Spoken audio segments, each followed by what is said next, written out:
এটা বুথের পরে তো আমরা বুথ কমিটি করার পরে আমরা আমাদের সুব্রত দেব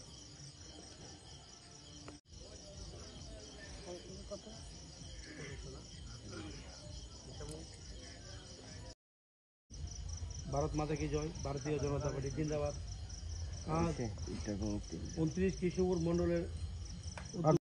মন্ডলের ভাই বিধানসভার অভিভাবক বিকাশ দেববর্মা মহাশয় এবং উপস্থিত আছেন আমাদের মন্ডলের সেক্রেটারি মদন সাহা মহাশয় এবং উপস্থিত আছেন মন্ডলের সদস্য নারায়ণ সরকার মহাশয় এবং উপস্থিত আছেন আমাদের বিশিষ্ট কার্যকর্তা যে আমাদের 22 নম্বর বুথের দেবতুল্য কার্যকর্তা এবং নমস্কার এবং সংগ্রামী অভিনন্দন। কারণ যে 22 নম্বর বুথ আমাদের যারা ছিল তারা নাই। আজকে প্রথম হলো বুথের মিটিং। আজকে সবাই ডাকতে পারতাম, কিন্তু সবাই ডাকছে না কেন? আপনারা আগামী দিন এই বুথের বুথ প্রেসিডেন্টকে এবং সমস্ত মন্ডলের কার্যকর্তা এবং পৃষ্ঠা প্রমুখ বুথ কমিটি, নমস্কার মিডিয়া বন্ধুদেরকে গণেশ পূজার শুভেচ্ছা রইল এবং মনসা পূজার শুভেচ্ছা রইল। আজকে এখানে 29-এর 22 নম্বর বুথ লক্ষ্মীপুর গ্রাম পঞ্চায়েত। এখানে অনেক সমস্যা নিয়ে আলোচনা হয়েছে, বুথে আলোচনা হয়েছে। দীর্ঘ এই 35 বছর এখানে আমাদের সিপিএম এর নেতার এখানে ঘাঁটি, অনেক কিছু প্রবলেম ছিল। এই প্রবলেমগুলি নিয়েই আলোচনা হয়েছে আজকে। এবং এই 22 নম্বর বুথ এবং লক্ষ্মীপুর গ্রাম পঞ্চায়েতকে আরো আমরা 35 বছর যে তারা শোষণ করেছে, 35 বছর যে বঞ্চিত করেছে, এটাকে আমরা বিকশিত করার জন্য এই পঞ্চায়েত লক্ষ্মীপুর পঞ্চায়েতকে আরো সুন্দর করার জন্য আজকে বুথ মিটিং করেছি, বৈঠক করেছি।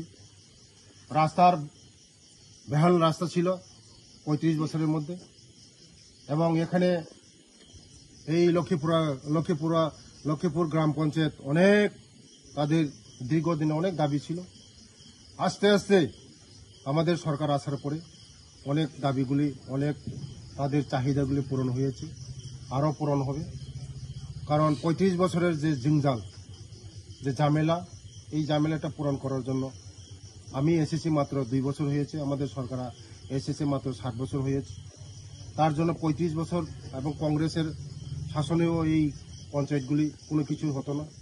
আজকে আমাদের বিজেপি সরকার আসার পরে এখানে স্কুলের বাউন্ডারি হয়েছে, এই আমাদের রাস্তার এই পেপার ব্লকের ব্যবস্থা হয়েছে এবং অনেক কিছু হয়েছে। এখানে অনেক ডেভেলপমেন্ট হয়েছে।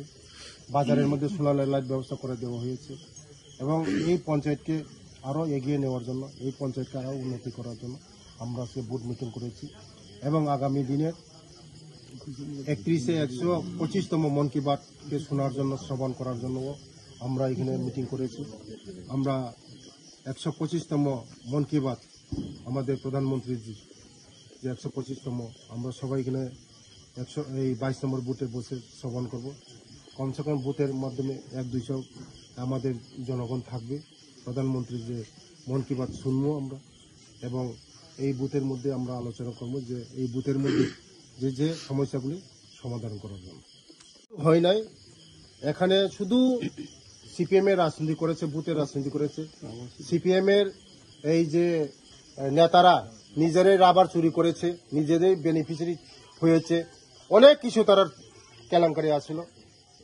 এই লক্ষ্মীপুর গ্রাম পঞ্চায়েতের মধ্যে, এই বুথের মধ্যে সিপিএম এর টাবর নেতা এই কৃষ্ণপুরের ওরা সমস্ত লুণ্ঠন করে নিয়েছে, সমস্ত জনগণের কোনো সুবিধা দেয়নি। আজকে 35 বছর যদি তারা কাজ করত, আজকে এই লক্ষ্মীপুর গ্রাম পঞ্চায়েতের এই হাল হকির হয় না। আমাদের সরকার মাত্র 60 বছর হয়েছে, অনেক কিছু ডাবল করেছি আমরা। আগামী দিন মানুষের সবার ঘরে হাসি ফোটাবো, গরিবের ঘরে হাসি ফোটাবো, এবং আগামী দিন আমাদের রাজ্যের জনপ্রিয় মুখ্যমন্ত্রী মানুষের জন্য যেভাবে কাজ করছে, গরিব মানুষের জন্য, দুঃখী মানুষের জন্য, আপ টু ধর্মনগর থেকে সাবরুম পর্যন্ত সারা দিন সারা রাত 24 ঘন্টা ঘুরছে উনি এই পাবলিকের জন্য, আমাদের ত্রিপুরাকে এই আরো বিকশিত করার জন্য, ত্রিপুরাকে আরো শ্রেষ্ঠ ত্রিপুরা করার জন্য আমাদের মোদিজি সারা ভারতবর্ষের জন্য করছে। তার জন্য আমি মোদিজিকে ধন্যবাদ জানাই, কারণ কোনোদিন কোনো সরকার এই এত পাবলিকের জন্য কোনো কিছু করে না। আজকে মোদিজি আসার পরে সবার জন্য হাসি ফুটিয়েছে। আপনি বারবারই বলছেন যে বিভিন্ন এলাকার থেকে বিরোধী দলগুলা মানে আপনাদের বদনাম করার জন্য বিভিন্ন পরিকল্পনা নিয়েছে। তারা তো আমরা যে এভাবে আমরা উন্নয়ন করছি তারা সহ্য হচ্ছে না। আজকে কংগ্রেস সিপিএম তারা লেগে পড়ে লাগিয়েছে আমাদেরকে বদনাম করার জন্য, সরকারকে কালিমুক্ত করার জন্য, আমাদের সরকারকে বদনাম করার জন্য সিপিএম কংগ্রেস যেভাবে ষড়যন্ত্র করছে, মানুষ বুঝে তাদের এই ষড়যন্ত্র সফল হবে না।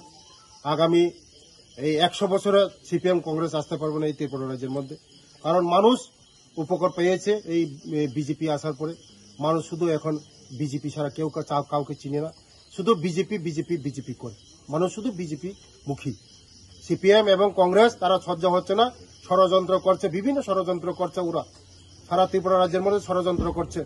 আমাদের জাতি উপজাতি আমরা যেভাবে বন্ধুত্বপূর্ণ এদেরকে একটা ষড়যন্ত্র করে দাঙ্গা করার ষড়যন্ত্র করছে, সারা ত্রিপুরাকে আগুন জ্বালার জন্য মানে তারা ষড়যন্ত্র করছে। এটা কোনোদিন সফল হবে না। এই এলাকার জন্য কি পরিকল্পনা রয়েছে? আগামী দিন এই গ্রামের, আগামী দিন এই সারা ত্রিপুরা রাজ্যে, শুধু এই গ্রামের না, সারা ত্রিপুরা রাজ্যের মানুষ হাসি ফুটবে। সারা ত্রিপুরা রাজ্যের মানুষ শুধু মোদিজির গান গাইবে, সারা ত্রিপুরার মানুষ শুধু মোদিজি বলবে। সারা ত্রিপুরার যারা বেকার মানুষ, যারা খেতে খাওয়ার মানুষ হাসি ফুটবে। আগামী দিন আমাদের ত্রিপুরা রাজ্য এগিয়ে যাচ্ছে, এগিয়ে যাবে, রুখবে না। যতই ষড়যন্ত্র করুক সিপিএম এবং কংগ্রেস, যতই ষড়যন্ত্র করুক, কোনোদিন মোদিজির চাক্কা রুখবে না।